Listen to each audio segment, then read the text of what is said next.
Another lesser-known member was George Harrison. George was not wealthy and as a result went to a poor grammar school where he met Paul. George was never good at school and got worse after teaching himself guitar so he could start a band. Despite his grades, Paul was impressed with his talents and invited him to join the band.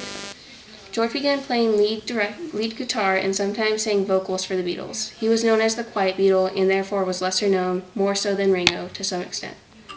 Even so, George was quick-witted and edgy. Once, when asked how the band slept at night with long hair, he quickly responded, "How do you sleep with your arms and legs still attached?" George wrote many of the band's songs and soon took up an interest in Indian music stylings, which led to him playing the sitar.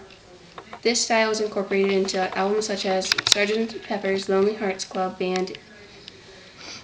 When the band broke up, George immediately started a band with Ringo, making an album called All Things Must Pass, one of his most acclaimed albums. Afterwards, he began again with his charity work, playing benefit concerts in Madison Square Garden.